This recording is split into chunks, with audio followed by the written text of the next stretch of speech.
Hi, this is Michael Bigham, CEO, Long Tech Technologies. I'm going to give you guys another understanding of what I have found of watching a video on YouTube called Full Documentary, The Human Brain. Actually, it's worded Human Brain Full Documentary. I know in my previous video I said full description, but that was actually wrong. It's actually full documentary.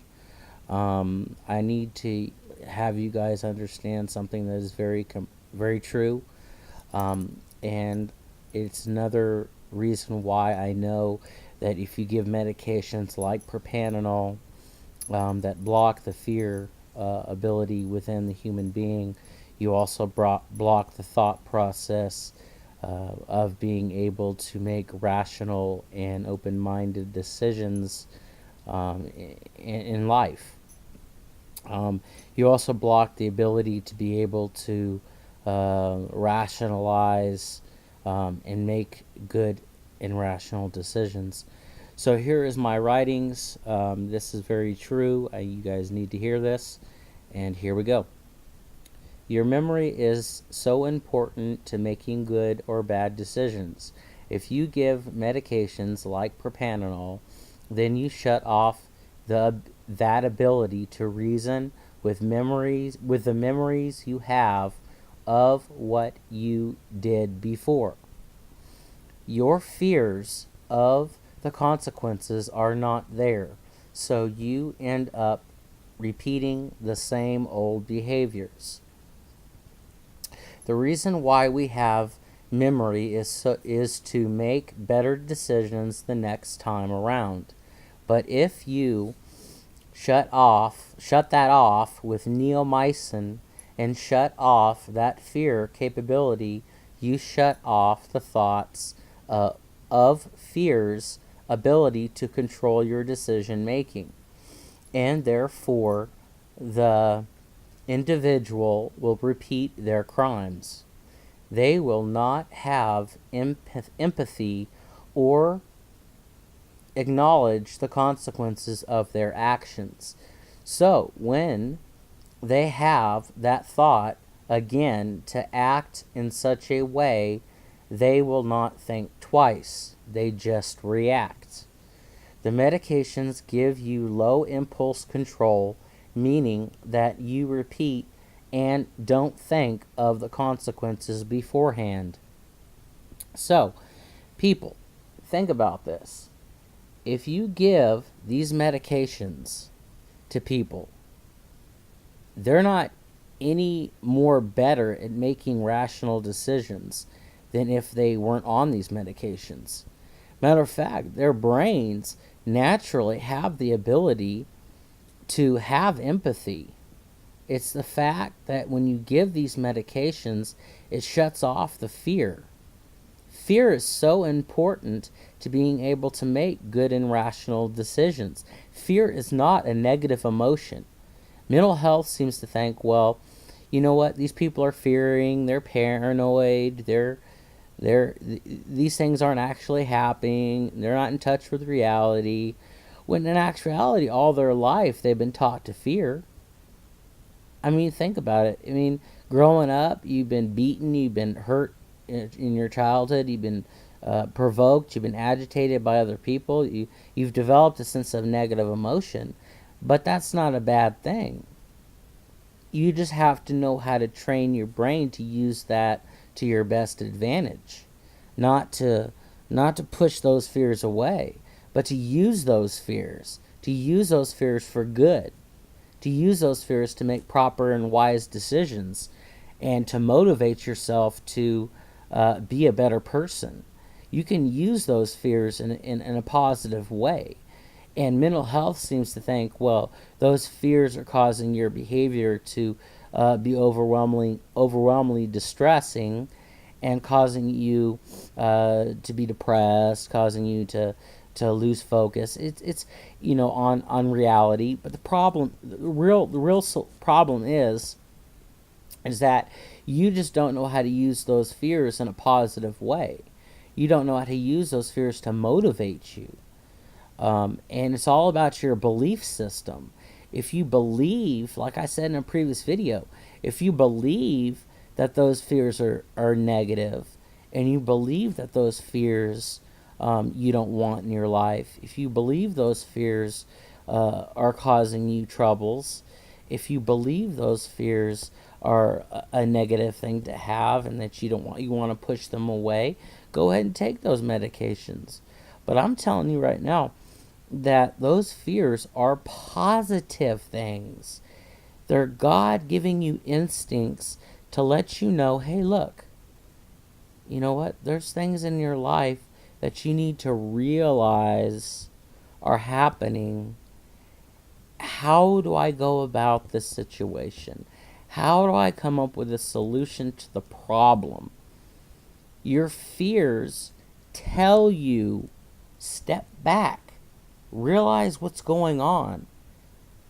How do I overcome them? It's all about your outlook on life and how you look at these situations. I mean, for instance, if I was to come into a situation where I had thought that someone was after me or that someone was following me, I saw the same guy everywhere I went, everywhere I turned.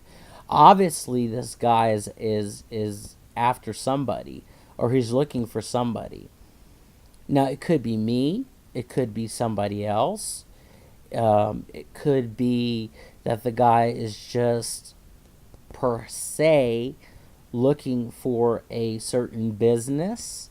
I mean, it's all about how you think about the situation. So if I place a guy in Denver, okay, you got to look at this graphically as if you're looking at a map and you're looking at businesses in Denver, okay? Now, if you're looking down on the site, okay, if you're looking down on the site from, say, a satellite, and you're looking at one person over here and one person over here. Now, one person who feels like they're being followed, and another person who is following a certain pattern or a certain way to a business. Now, he's going to stop and he's going to ask questions to other people. And, you're going one direction, he's going the same direction. It may look and appear like he's following you, but he actually is just trying to find a business. So you have to look at it that way. You have to look at it as, this person may look like he's following you or, in the direction that you're going. But if you stop to think for a second and you observe him, you will notice that he is not actually even looking at you. He is not even following you. He may be in the same position or the same place as you, but he may be just looking for a business. He may just be looking for someone that he has been trying to find, that someone said, okay, that business is over there, and Michael works at CenturyLink, so you got to go to CenturyLink. And then, I mean, this guy may not actually even be following you. So in a sense, even though you're paranoid for the right reason. Paranoia is something that people in mental health look at as, it's not true. It's not reality. But the thing about it is your instincts tell you this guy is following you. The only way you will actually know this guy is not following you is for you to tell yourself, you know what, maybe he's just looking for a business. Maybe he's just looking for this. And then observe the situation, because fear is a natural instinct. It's a natural reality. Fear is something that we all have and that we don't need to worry about. So if you observe a situation rather than panicking and thinking this guy is following you, then you will notice that that guy is not actually even following you. The guy is not even actually there to harm you. These are just thoughts that we have because we notice that the people around us or the same person is actually everywhere we are. But there are situations that you need to realize that if you do observe and you look back and the guy ends up not being there, then obviously he's not following you. But if he is everywhere you are and you notice him staring at you, then you've got something to worry about. See, it's all about how you observe the situation, how you look at the situation. It's all about how a person can determine whether or not he's in trouble or whether or not he's not in trouble.